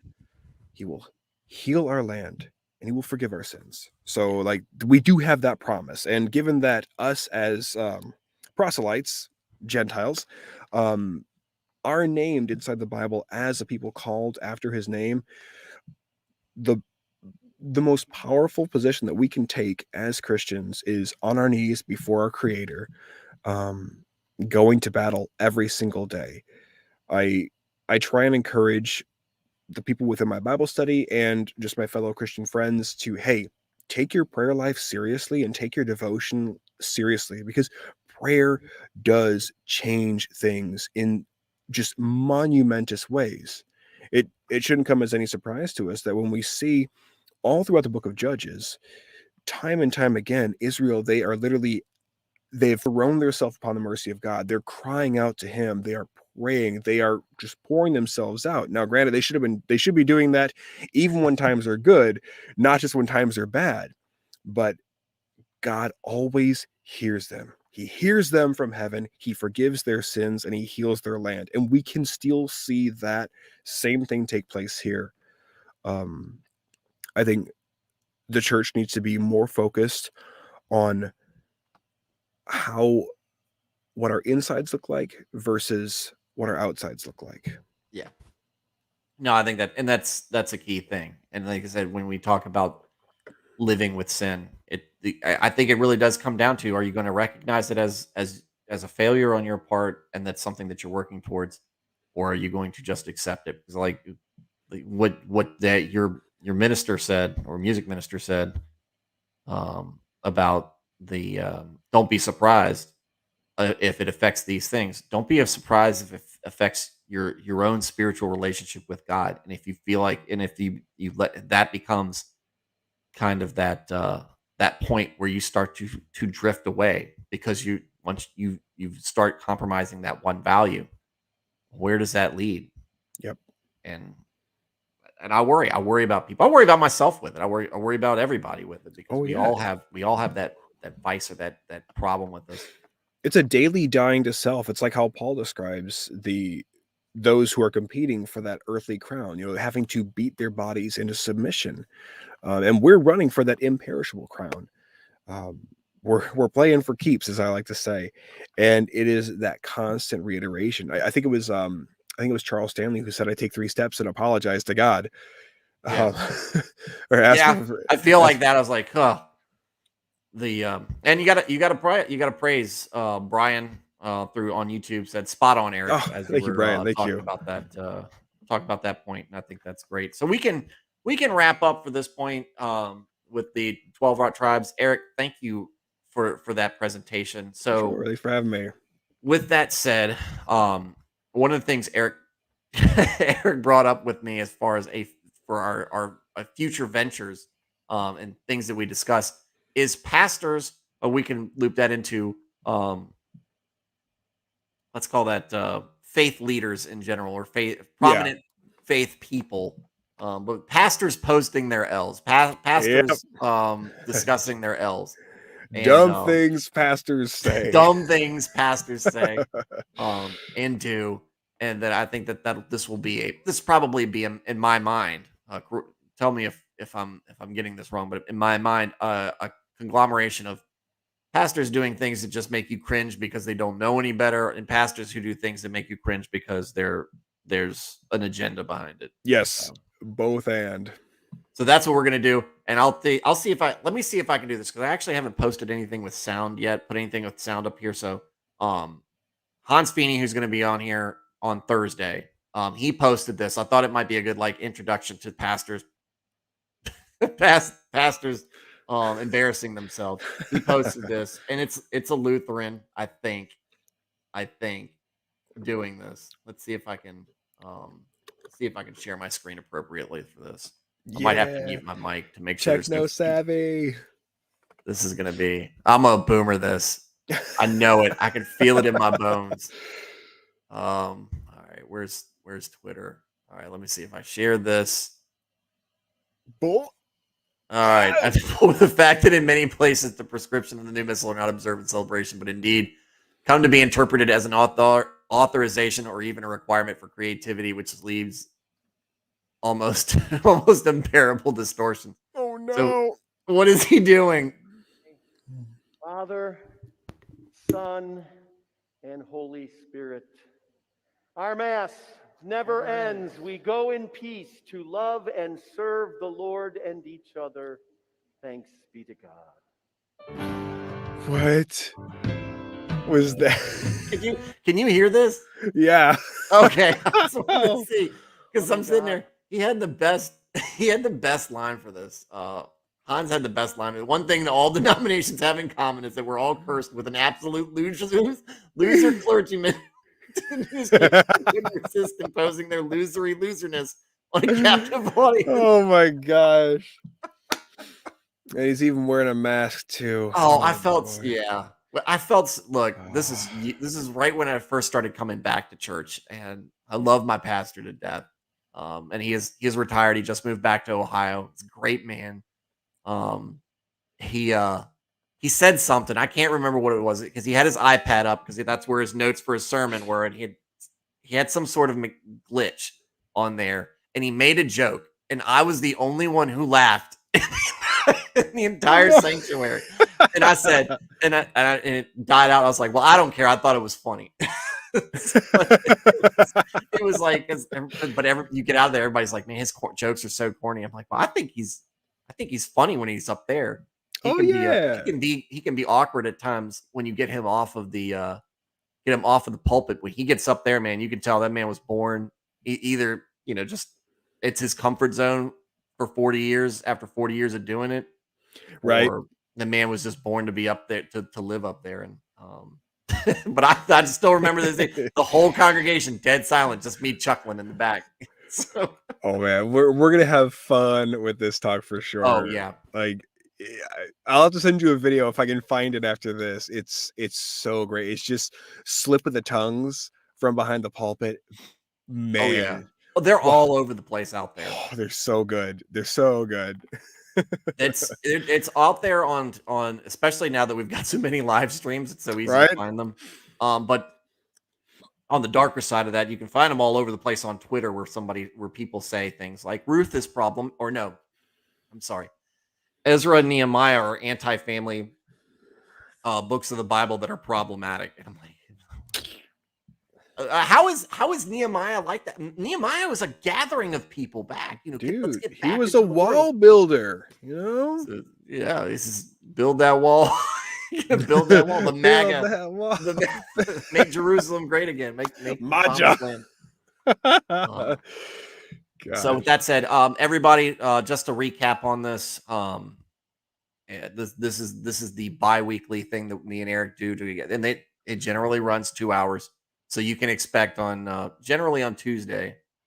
Well, hang on, Brian. I've seen one with worship leaders fumbling lyrics in the funniest ways. Oh, I can imagine. So hey, we did a trunk or treat one time, and our music minister now, the one I was talking about earlier, and he's a couple years younger than me, and this is like 2017 when he does this. So I'm listening around, and I hear him playing. He's warming up because they're gonna play music while the kids are going through the different getting the candy and everything. Oh, cool. And I go, "Are you playing Puddle of Mud right now?" 'Cause he's not singing. He's just playing what was it?